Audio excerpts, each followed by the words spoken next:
philosophy of nurturing mind, body, and spirit, Tanja and Bill are devoted to making holistic health accessible and meaningful to those who seek it.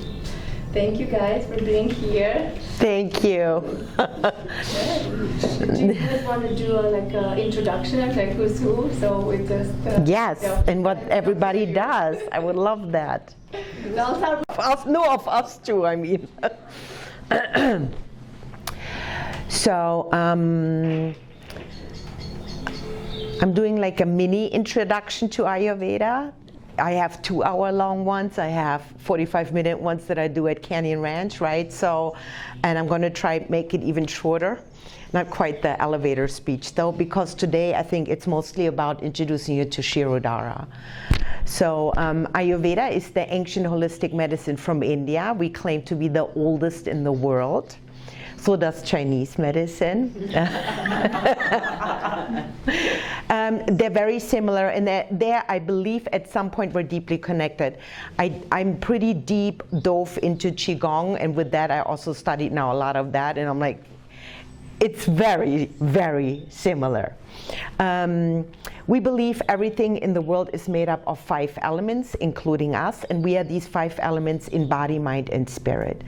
And in Ayurveda, each finger is assigned to an element, and that helps me also keep track of the elements when I go through them. So I'm going to first introduce the 5 elements of Ayurveda to you. So there is earth, which is our physical structure, our teeth, bones, skin, hair. It's what keeps us calm and grounded and stable.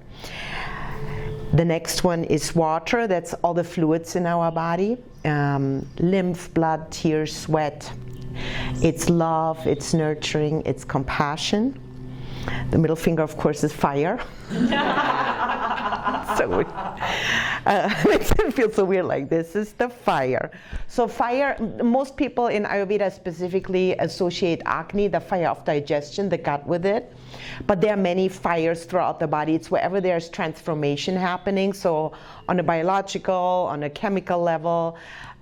Yes, of course, the digestion is the biggest one, where we are transforming food into nutrients. But even mentally, whenever you're transforming sensory intakes into wisdom or knowledge, like reading a book, being able to transform that into wisdom or knowledge. This one is air. So movement, and that is anything from the fact that the bowel movements comes out, menstruation goes out, so that's part of when there's something going on with that not happening. The air, right? Blinking, the circulation of blood. Even little ticks or twitches you may have in your eye, like that's movement. And then of course the movement of thought, the excitement, joy, happiness, the good emotions of air, yeah, like the light ones, right? That makes you jump in the air for joy and happiness, that kind of stuff. This one is ether or space, and as you see, it's different than all the other ones. I always think of it as something that you almost have to define for yourself what that means. It's the original element that all the other elements were born out of. So this might be God for you, or divine energy, or goddess, or consciousness, or nature. It's kind of what makes sense to you, because this is present where all the other elements are as well, but it's also present where none of them are, like in the nostrils or ear holes. It's the ability to feel energy, right? Like a crystal. Or I always think of Bill and I in Sedona sitting in the vortexes, and people that have a lot of the ether, right? They're like, whoa.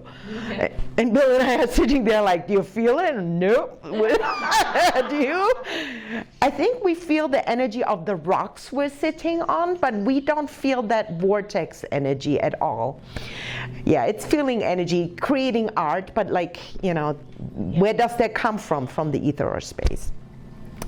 So these are the 5 elements. 2 of them now always buddy up to create what we call a dosha, which most people have heard of the doshas.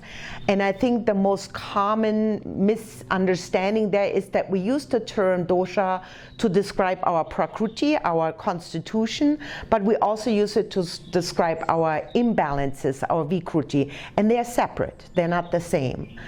So At the moment of conception, you are given a combination of those 3 doshas that make you who you are, and that will not change.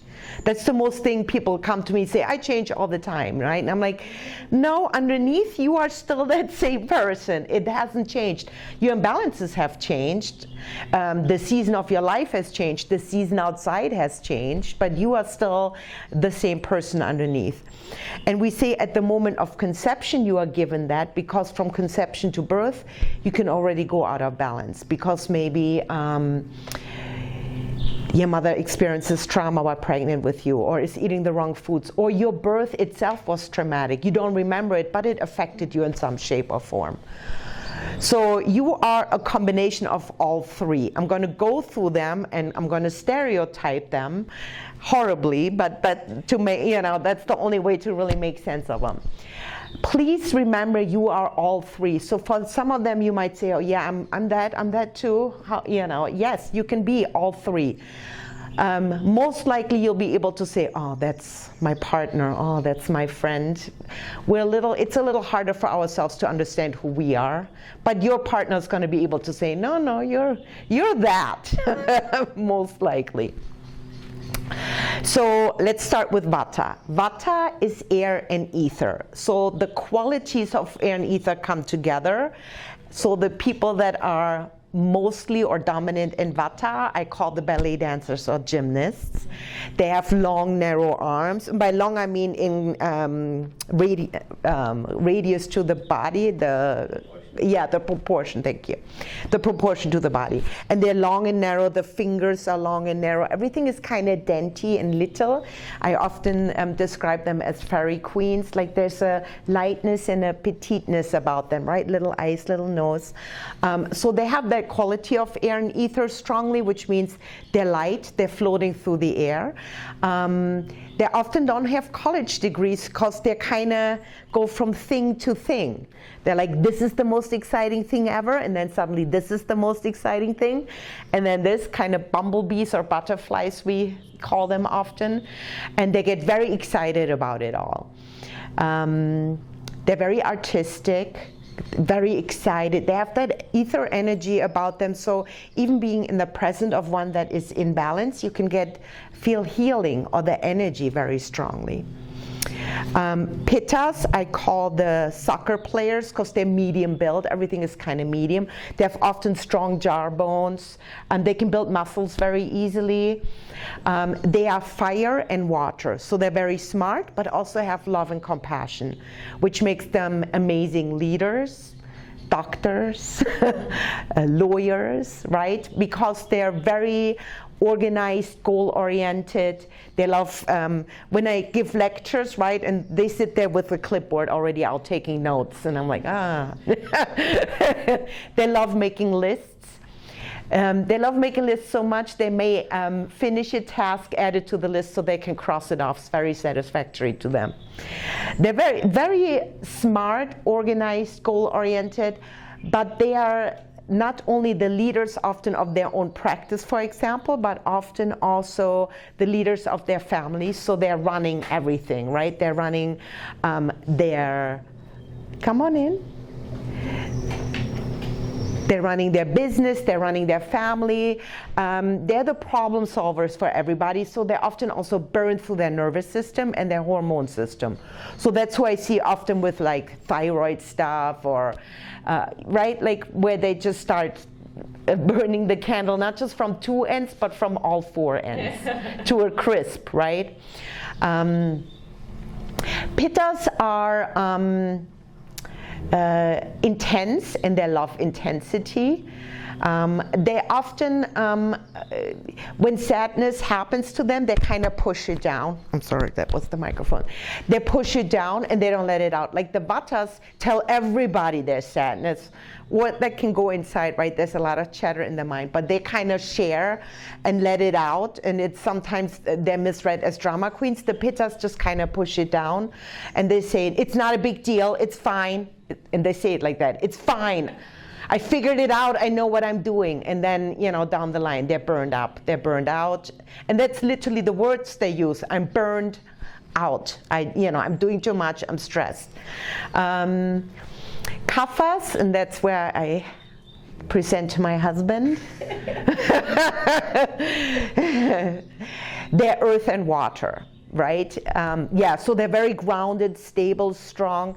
I think of them as the native Hawaiians, right? A bigger, stronger build, very solid, very nurturing, very loving. They're massage therapists, they're panchakarma therapists, they're aroma therapists. All the things build us, right? They're amazing cooks. They love using butter, right? Like they love nurturing and making things that are very tasty and good. They're not necessarily leaders, they're more of a support person. So they're like, what you need from me, I'm there to help you with that, right? And they're doing a good job with that. Thank you, Bill. So again, we are a combination of all three. We can go out of balance in all three. I want to say first, when it comes to Vata, Vata is the root cause of a lot of stuff because it's trauma. It's not understanding what's going on. It's that movement, right? I started using the pandemic a lot as a Vata root cause of imbalances because we all felt that. But you saw how people reacted differently to it, right? The Vatas immediately, what are we going to do? The world's coming to an end, right? The Pittas, clipboard, here's what we're going to do, right? Came immediately up with goals, with problem solving skills, right? And the Kaphas started eating to get themselves grounded again, so they started gaining weight. Like I saw that a lot. So Vata is the root cause for a lot, and by that I mean you see it first in the Vatas, but it can also start showing up with the Pittas. But one trauma isn't enough. It's usually multiple things where they start spinning, right? Because again, they're so good in problem solving. So they can then have maybe anxiety and overwhelm, but with that comes then often the air blowing on their fire. And I'm looking at you because I'm thinking PTSD, right? Because now also anger, resentment, like all the fire emotions start coming up along with that. Again, the Kaphas start gaining weight, maybe depression starts sinking in, the kind of depression where you don't move, you get sluggish, you sleep a lot, you sit on the couch a lot, right? More of a numbness versus sadness that the Vatas feel a lot. So you see, Vata can be the root cause, but each dosha will probably react differently to it.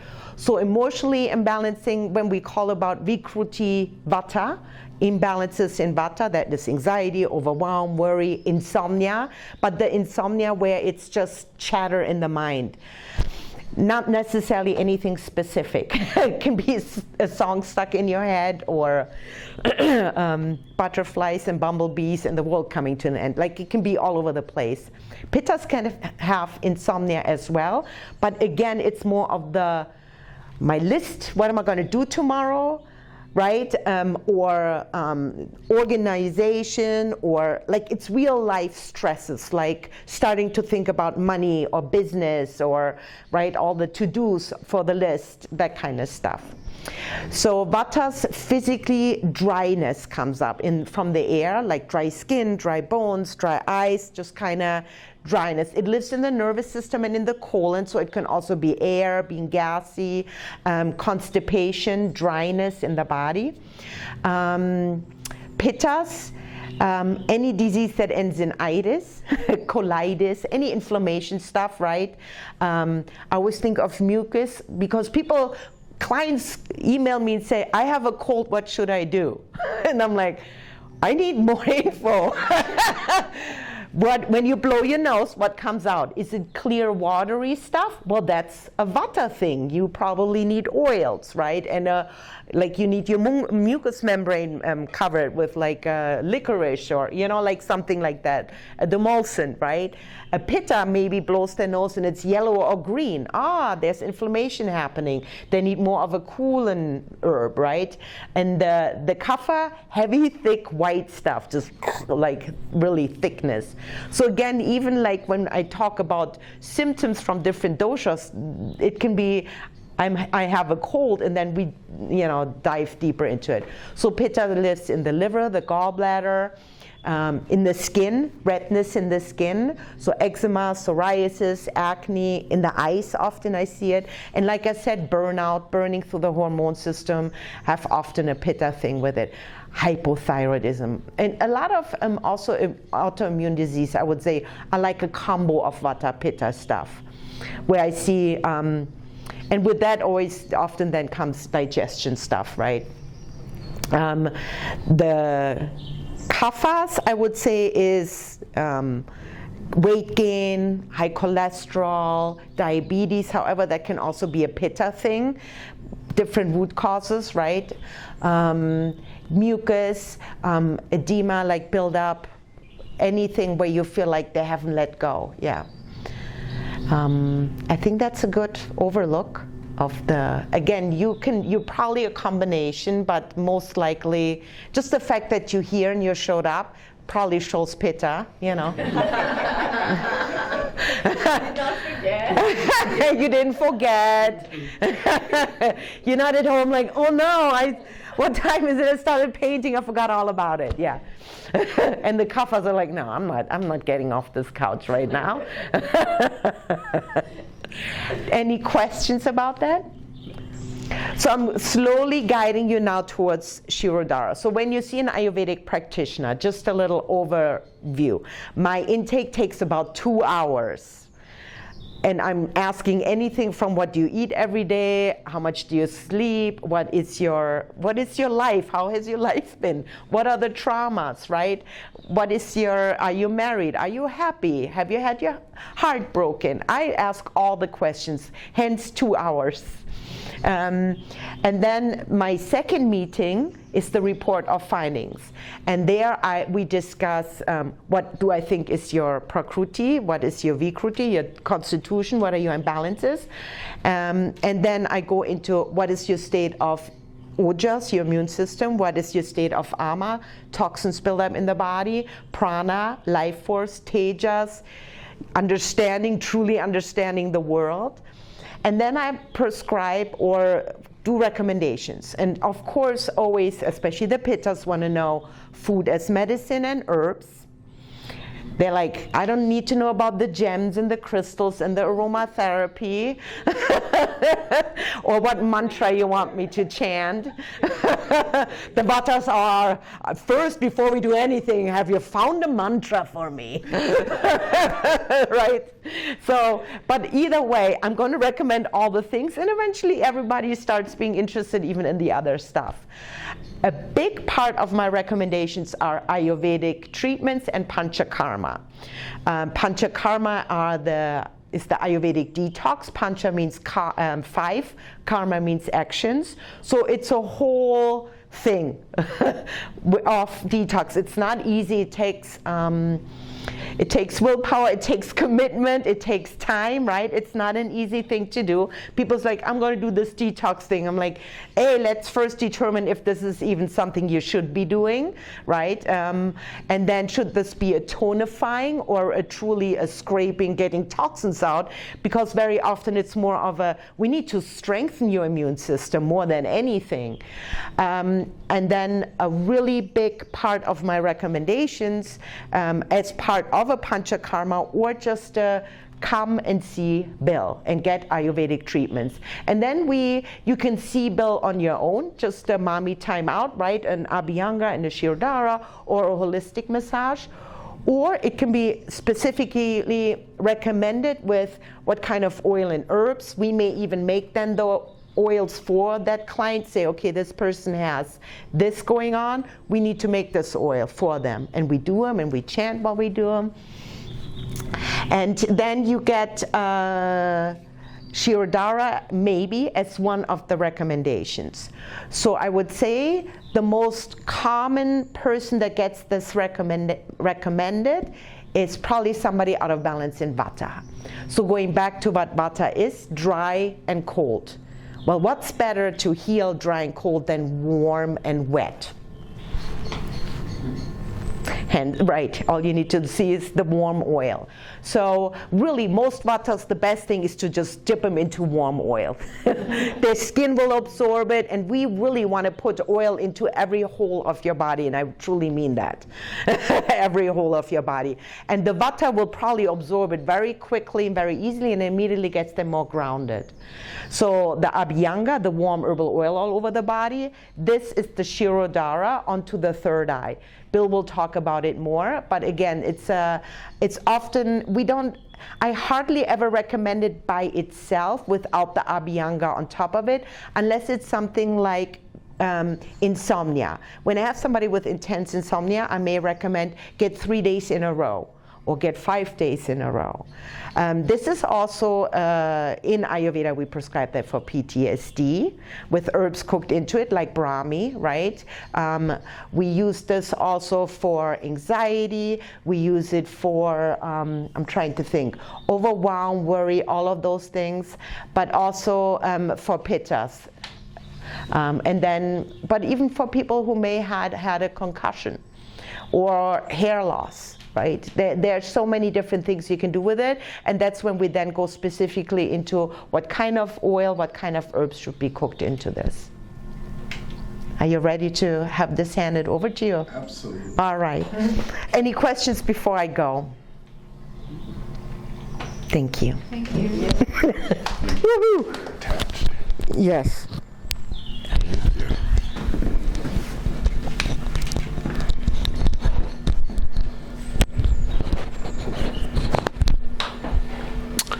Well, I get to share the best part, the show and tell. And number one, I would just need a volunteer. And yeah, exactly. So you will get oil on you. I guess I'll get one. And the reason why I thought it was very important to share this side from the Ayurvedic point of view, first of all, is because this machine, this treatment is done in the local luxury spas, right? And so the first thing as an instructor and as a person who does a treatment from Ayurveda in a traditional practice, we want to always make sure that we have appreciation versus appropriation. And so with this machine, the side effects have amazing outcomes. You're able to have a wonderful night of sleep. Usually why spas want this device is because immediately within the first 3 minutes of why it works. But why it works to you guys is different, even why it works for them. I'll talk about it from the Western point of view. The Western point of view is this heavy stream, which is today we're using sunflower oil. And that's just because it's cheap. It's the cheapest organic oil that I can use, and I use it for demos. If I were doing this in a practice setting, it would most likely be prescribed or recommended to use sesame oil. Sesame oil is the oil that has been used for 4,500 years to describe how this has been done by a gentleman by the name of Charaka. He was a surgeon in the 6th century, and he actually is the father of plastic surgery. So many procedures, still as a handful that I can recall off the top of my head is the modern day removal of the lens was done by Charaka. And it contained one of the treatments that we still do today, where we take garbanzo bean flour and water, and we make a dough dam around the eyes, and then you fill that with ghee. And then you have the patient look up and create a clock, 12 o'clock, 6 o'clock, 3 o'clock, and 9 o'clock. And then this crude way, he would take this hot poker and pull the cloudy lens off to the side, thus giving back the wider vision back.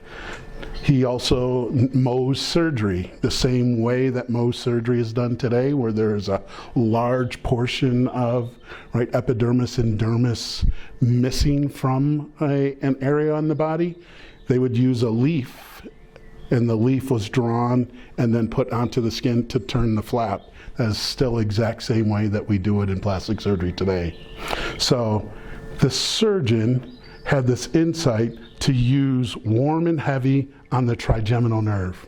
As we know, the trigeminal nerve comes out and it hits the surface of the center of the forehead where the third eye comes together, and then it has this beautiful iteration where it then has a second part that comes to the top of the mandible, and then down to the top of the maxilla, and then to the bottom of the mandible. So when it hits the jaw, it actually turns that extra piece of the central nervous system has actually not just the sensory, but it has the motor nerve as well. And so that's important. And we see that as we are taking this warm, heavy, and I have the ability to make this aperture wider or smaller, so I can go gross or wide, and that's here. And I can actually get into the nerve. I see it as this is falling, and everyone else, once we get a person to be our demo, we will see the indentation as we've gone through the epidermis, the dermal, and all the way through the fascia, hitting the bone, and then actually seeing the waveform of the bone come back up, and it makes this wide opening. And so that happens, that's how we as the practitioners can then not only basically do a movement around the nerve, and then I can drag the nerve or drag the tissues just over it, and you can feel the release. So there's drag in here. I also have the ability to control temperature. Number one, the temperature is, as we know, the frontal lobe is 101.3. Yes, our skin temperature is 98.6, 99, underarms, axillary, but the frontal lobe, we know from studies from some of the drug studies that are out from NIH, 101.3. And so I come in at 101. And as that is, within the first minute and a half, as that is heating up not only the skin, but it's also sending radiation into the underlying tissues, which then becomes CSF, I can then go to 102, and it automatically resets. That indentation that I told you about that will come up on the skin grows wider, and there's an audible 8 out of 10 times sigh from the patient, the client, and they release and let go. And then that's the beginning of the actual treatment. It lasts about 30 minutes.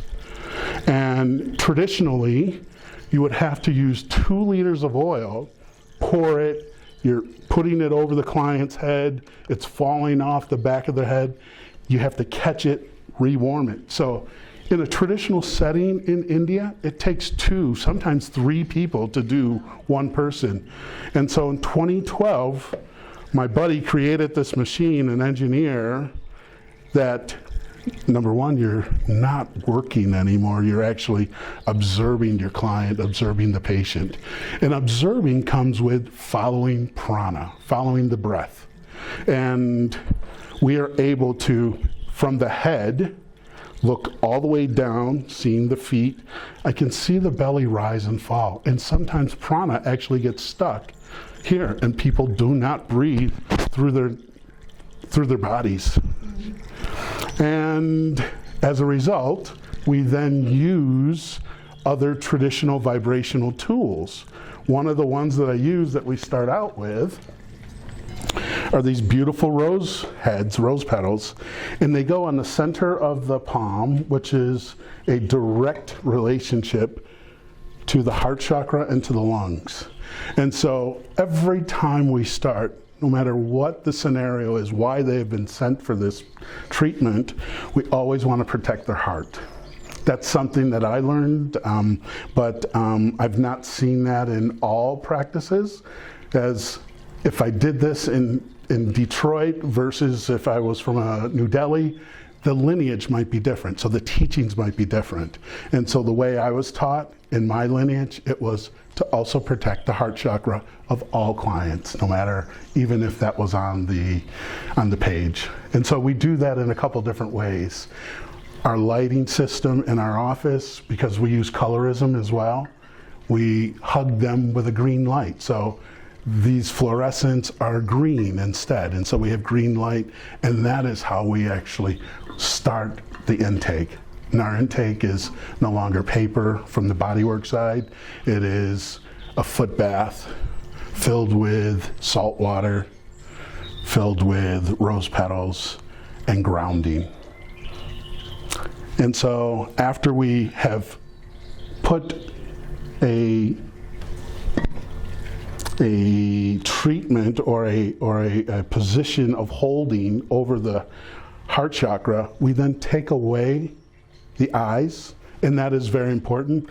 The very first study that was ever done with Shirodara in 2005 was in Japan, and they did it in a laboratory setting, and the lights were even brighter than they are in here, and the patients and clients were patients. We're all hooked up to EKG, ECG, all the things, right? Plus, right, a sleep study. So the Pittsburgh scale was used, and of course, at the time, now we have the DSM-7, but back then it was like the DSM-5 or maybe DSM-4. I think that didn't come out till '84. But the reason why I say that is you need to have baseline. And that baseline before and after is going to see, well, was this even worth it? And now finally, after 25 years, automatic Shirodara is showing up in the science space all across the world. And our biggest studies have come from Japan, even though this is an Indian traditional tool. And so we're very lucky to know that once you take away the different gateways, it makes the client go inward. And so cotton eye pads just go over. We use, of course, rose water on them because they're cooling over this heated area. And so that allows, and then there is an aroma to it as well. It's just raw rose water, organic. And so as the client is there, they're then at this next level of what we hear. And on purpose, we use nature. So, of course, there are birds, and I don't have it up very loud because I didn't want Tanja, talking over the music, but there's also a water element in it, and the water element on purpose is flowing away. And so that is the basis of how you even get the client onto the table. You have these different levels that are pre-established, and then you introduce and you bring this tool in. Now this tool has the ability to energetically, from the eastern side, push down towards the feet. And so we talk about contraindications. Who should we not do this on?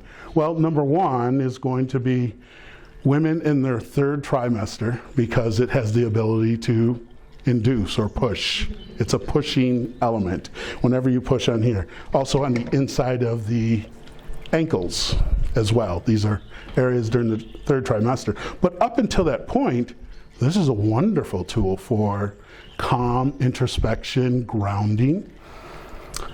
Also, in the right hands, I was just in Houston also for a midwife who is using this for 40 plus, all right? And so knowing what its outcomes or effects are, she really invested into her integrative side and uses it that way as well. So in the right hands, it can be appreciated versus appropriated. This bowl sits right on it sits right on the diaphragm. And the reason why that's important is because it's right at the bottom of the heart chakra. And so often, even though if this is prescribed for an imbalance of cold, mobile, moving, that downward pressure is also going to include the heart chakra as well. And so I now can see if the diaphragm's actually moving with that visually as I'm just working here. And so the weight of it, it's only 700 grams, And it's not about the playing of it. I know often there are a lot of people playing bowls and sounds, but this is really about the weight of it. And then there is an occasional, if they are holding their breath, when we catch them holding their breath, or we see that they are in this struggle of having the energy or the air pass all the way through, a gentle reminder, and that exhalation phase turns up. So, any questions? I mean, I could talk about the oils. The oils are all different, and they're usually prescription necessary. So warm and heavy can also mean, not only can I determine the temperature, anything from ambient temperature in the room all the way up to 105, but I could use a heavier weighted oil. So sesame, castor oil, these are heavier, and their temperature, residual temperature, stays around a lot longer. As soon as we turn this off, the half-life is less than 30 seconds. And so even though these people will be in these really REM-like status and states, as soon as we turn it off, they return very quickly with very little side effects. Often, people will talk about their experiences, but that's not the goal of us as practitioners. We're not counselors. We're not, that's what they do when they come to you guys. And so we hold space for them. I make it very safe. This is a safe environment. The table and bed takes on not only Ayurvedic theory, but it also takes yogic theory. Doing and non-doing, the bed does nothing. It is just stable. And it serves as a mirror for that client. And it's not like people are walking in off the street getting this. This is something that's recommended for them. So the stillness is something that is very difficult for them to not only even create for themselves or to be a part of when they are in perhaps a yoga class or something. And so this allows that. I get to stand as a sentry, as a guard, while they are actually experiencing that. In addition to being the DJ, I set the tone, I set the music, and that safety as well. So with that... No, you just used the word safety, and that's the question I want to ask, because so many of the people that I work with are traumatized with chemical teas. Mm-hmm. And I would get them, I mean, I did a study back in the late 80s in Atlanta with having people who had been sexually or physically abused as children to get them on it to see what impact we could have. Mm-hmm. And so we had the massage therapist, and we did certain oils and certain smells, Mm-hmm. because that was my question then for you, is with the herbals.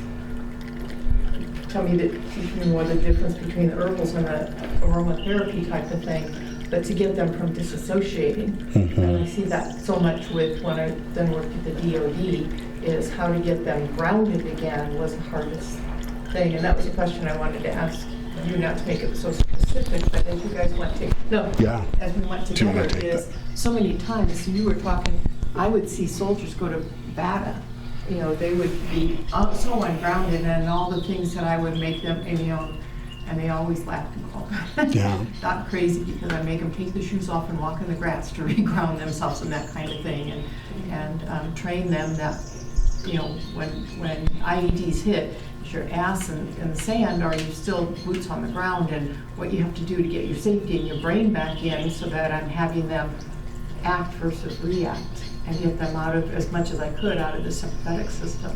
So this is just fascinating for me to be able to... May I go first, Tanja? As a clinician, I would think that PTSD, that soldier, if we're talking from the soldier point of view, I was one of them as well.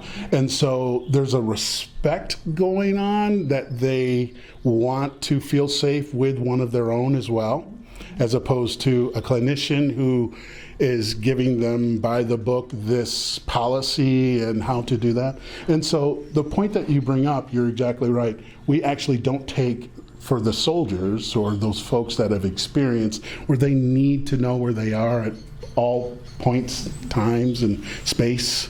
And so their alert and orientation, we take away, we do not solidify and take away all of their abilities. Yeah, so we don't cover their eyes. That also be, I mean, 1 out of 3 women and 1 out of 4 men. Amen. And forget the war. Right. Have had Had trauma. teeth.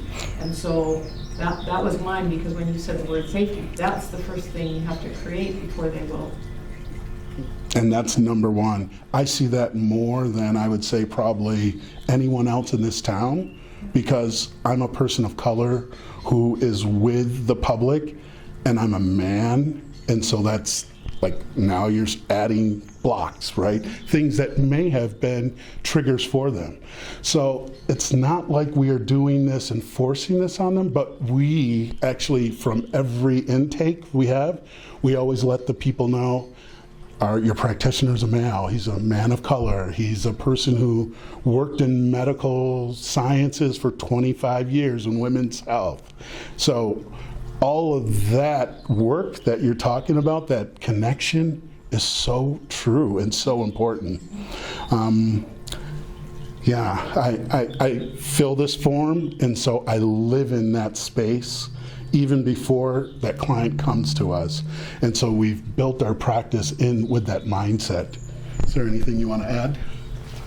Yeah, that was, well, to that, I just wanted to add, when we first started, I made sure every advertisement, everything we do has a picture of the both of us, because we had a couple of I don't want to call them incidents, but where they didn't know, and we wanted to make sure, yeah, here's a picture of us, please go to our website, so that they knew. And I definitely think that's something we were very aware of and that we talked about. We're like, not only are you a man, you're a black man, how are people going to be? And a big guy. Yeah, and a big guy. And I was like, I don't know, I guess we're gonna have to just see, right? And it's fascinating, and I saw it so much, especially at the beginning when I would still be around, because I thought, I have to be there when a woman comes for a massage with him. And we found, once they saw him and his kapha energy, there was always like, I feel very comfortable, and he immediately made them feel grounded and supported and taken care of and nurtured. What I didn't expect, what I thought was amazing, was when men would come to him and they would say, this is the first time I've ever been touched by another man, and it was in a loving, in a safe, loving way. They said, my father never even hugged me. Or stopped. Like at 11, 12, or 13, right? That weird age of, I mean, man up. We had men come out of his crying saying, I can't believe I just received loving touch from another man, and it was amazing, and I felt nurtured and loved, including my father when he was still alive.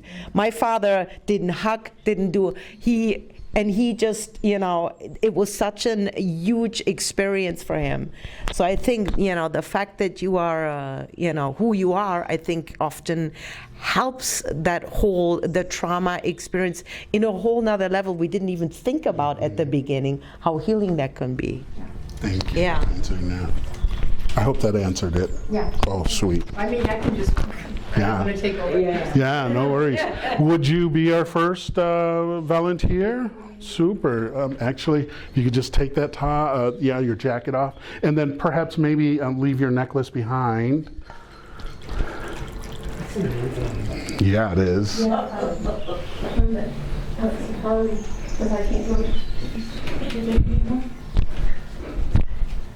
All right, mind the cord, and then I'll just give you these, and then have you come on up, and you'll hold on to those throughout the whole treatment. I'm just going to get you into position here. Tell me when you want me to be back. Yeah, all right. Let me just cover you. I'd love that. Yes, please. One sec. Thank you, love. All right, let's give you a little bumpity bump, and then dig in with your heels and come on up this way. Pardon my touch on your head. Super. All right. And then we'll let you go ahead and, yes, please. We'll get you nice and grounded. You want your arms out? Or Please. okay, super. And then just going to place this right on your tummy. Cold and wet. Rose water, cotton eye patches, just to take some of that light away. Very small.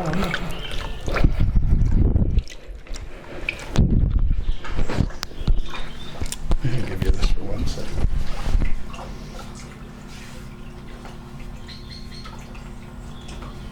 I'm also the DJ, so it is important. And it starts out with a yoga nidra.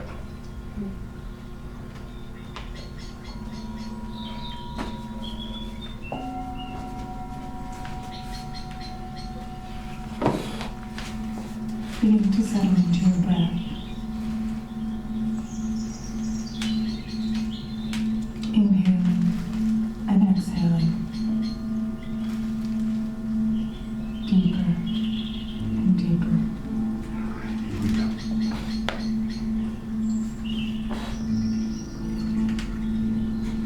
With each breath, your lungs become larger, So I'm starting out at taking in 101. more air. And the crown chakra has With each three exhale, beautiful entry points, windows. push out all So- of the air.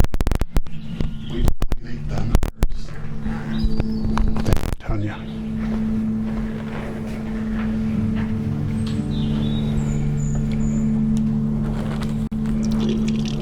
Allow your breath to deepen. Taking your body, And then the first thing we do is we connect the left side with the right side of the brain. and relaxation. And so I was telling you about that,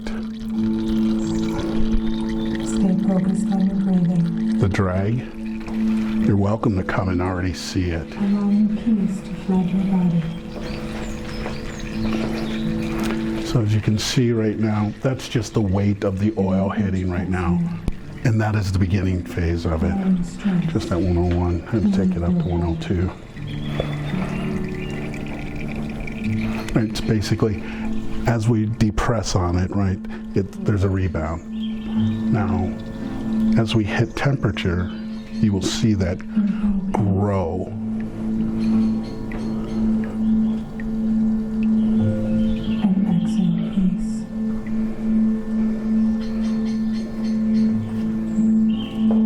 And also visualizing, watching the breath. And that will extend over the time as we continue.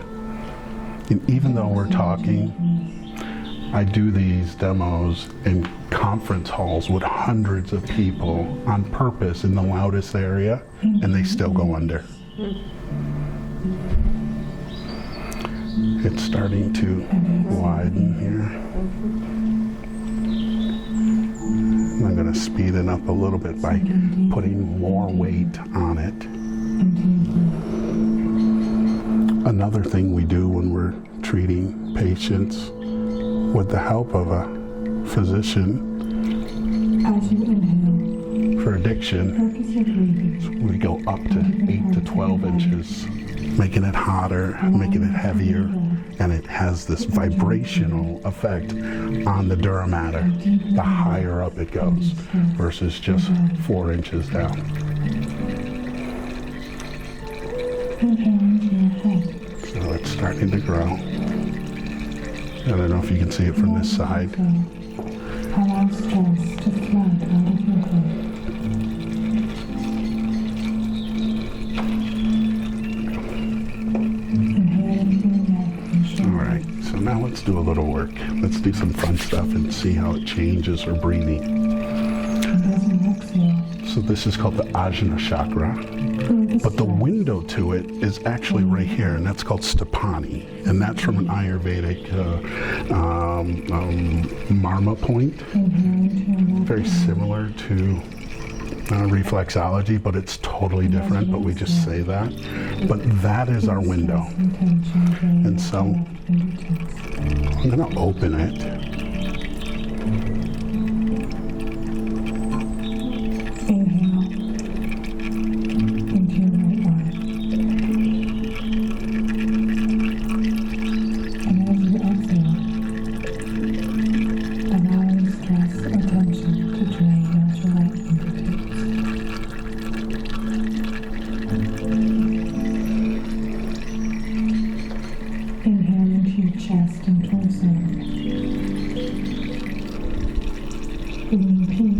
to your heart and lungs. I know somebody wants this. Exhale, bring a deep relaxation to your upper back and legs. And the crown chakra has 3 windows inside of it. The very first one is where the frontalis comes 4, 8 finger lengths off of the eyebrows and right in the midline. It's literally, you put your finger there and it falls into it. And then 4 fingers from there, in the center, right in the soft spot. That one is the most important one for Ayurveda. We call that Adipati or Nimurtini. It's believed that life comes in and out of that client. From the Western point of view, this is where the pituitary and the circle of Willis actually have a connection. So I can use it as a siphon to change the pressure of the intracranial pressure. And so we actually do that.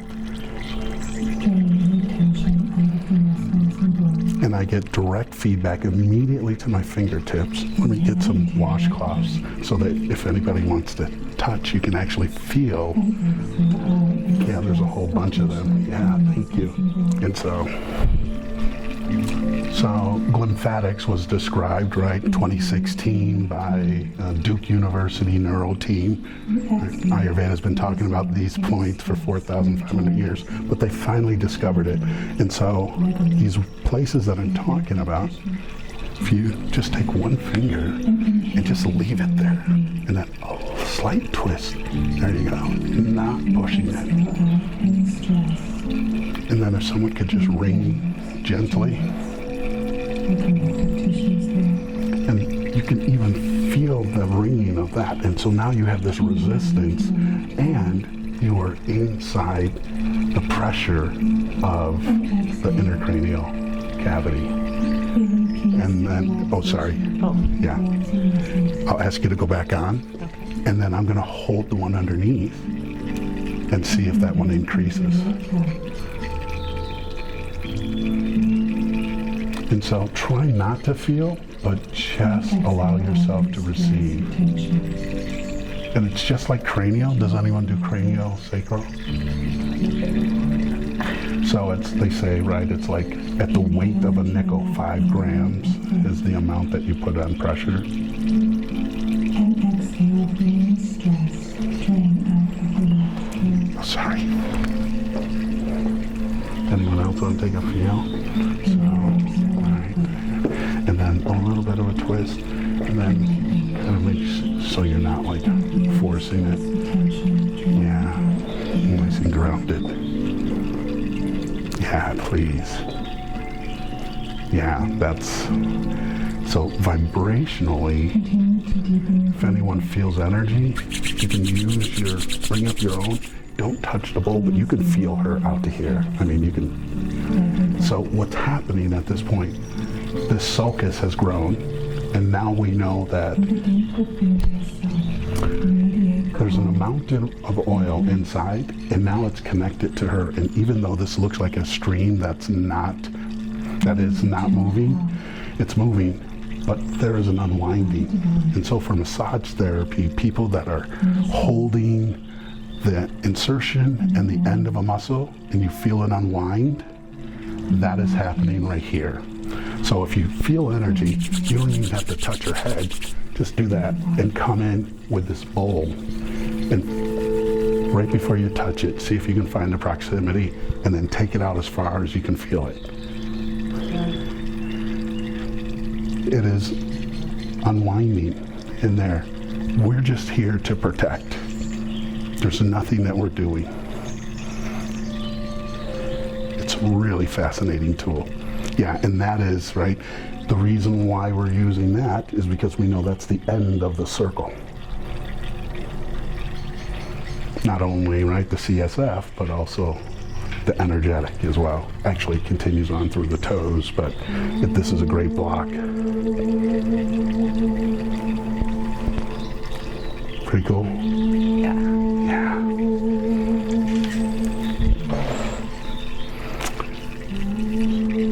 So let's do some fun. Let's come down.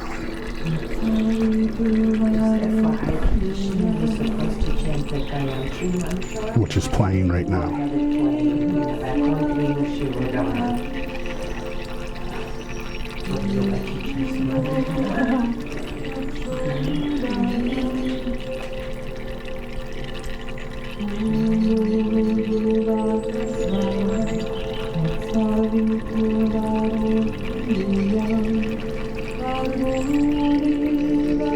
So traditionally, if we were working on someone who had vata imbalance, right, that's the inability to sleep, right, all the way up to grades 2 insomnia, this is actually prescribed for by Western doctors who are integrative. That study was done here in the USA, 2016, in Southern California. Push and pull is what they found, right? It's this diamond pattern. It's where they allow the being to feel even though their eyes are closed, and then pull it away. Take it away. Push it away. And then there are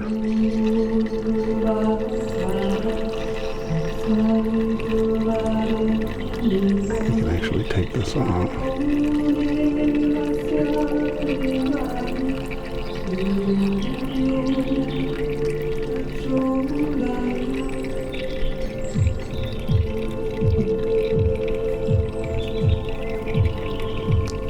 So it's more than just warm oil going on the head, the movements, the finding of the actual trigeminal nerve, and then, as you know, as we come out to the temporal areas, the seventh cranial nerve actually comes through and continues on to be the facial nerve. And so people with paralysis or people with Bell's palsy, this is an actual direct, and we've had, I think, 2 or 3 of those patients this year. We have not had any of them yet, but I would try. I mean, oh, that was amazing. Yeah. So.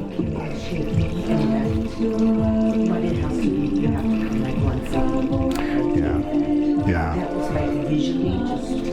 To see the gait change, we know that Parkinson's is the gait. That's the #1 statistical reason why. So, does anyone want to try to move it and feel the drag of it? So you ground yourself. Anyway. Yeah, it's perfect. No, it's perfect. So go on in. I want you to be comfy. Don't harm yourself. And then the slowest is the best. And you just don't want to go past the eyebrows because it will really drip into their eyes. But slow is the best because then you can actually feel the tissues underneath you. And you can even feel the bump of the nerves, right? Nerves, right? NAV, right? Nerves, artery, and then the vein.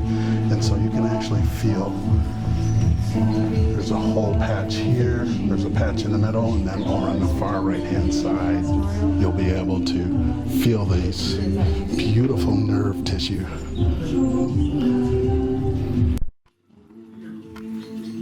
And the fact that you can't go slow is a response about yourself, right? It's a vata imbalance. And so not forcing it, but you go, wow. I am going very fast. I'm not grounded. And so grounding yourself is the most important before working on the client. Doesn't it feel wonderful? Yeah, like the whole thing. Yeah.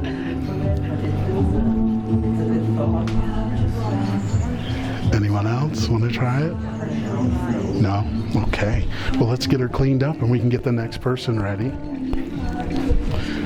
And so energetically, I'll just close her off. We opened her up righty-tighty, and I'll just do the opposite.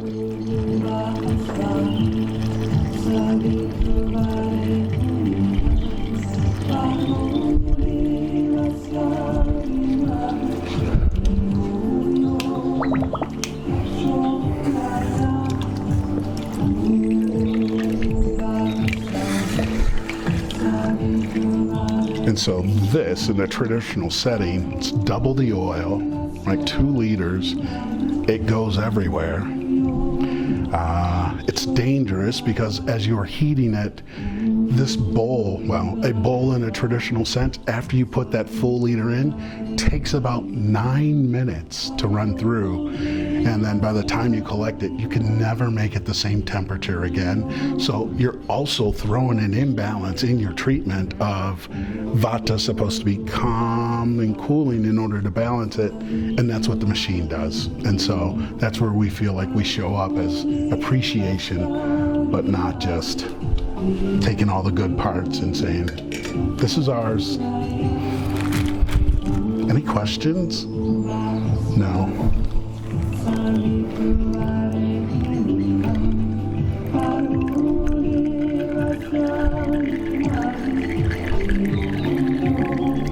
In the end, when you're talking about Ayurveda, this is a Marma point procedure. It's a Marma point traditional treatment.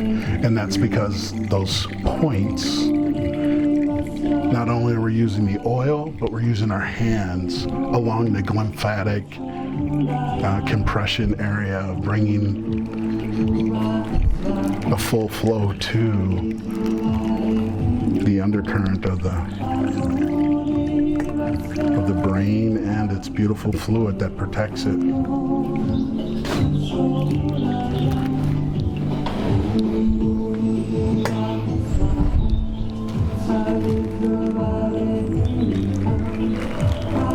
Just takes me a moment or two to get all my oil back. Maybe 3. So it ends up becoming a hot oil treatment for the hair as well.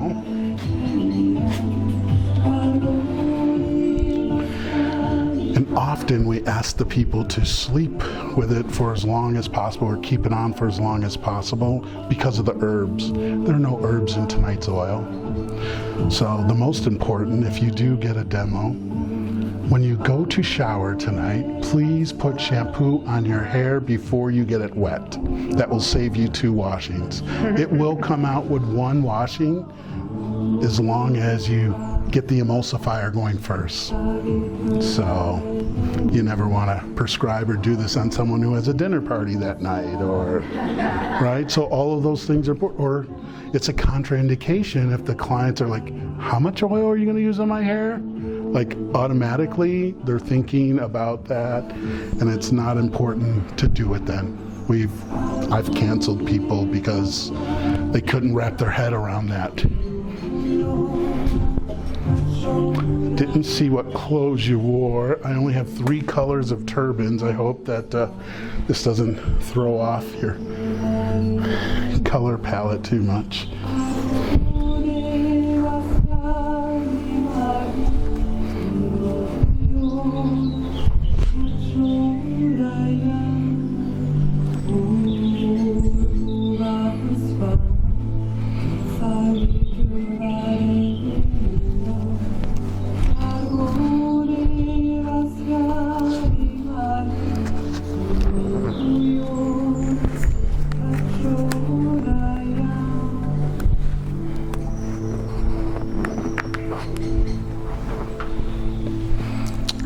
Deepest breath you've taken all day. Thank you so much for letting me work with you.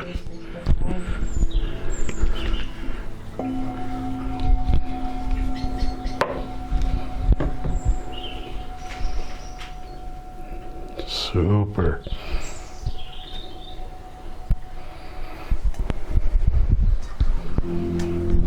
Alright. And I'll help you up. You can grab onto my arms here. Actually, I have to roll. You got to roll? You know what? Let's take the bump away then. Throw out a hip. All right. Take your time coming back into your body. Thank you. Thank you. My pleasure. Lovely. Those are yours, and also the protection is yours as well. It's great to once a week even oil your head and just, if you have time for yourself, and then put this beautiful protection on.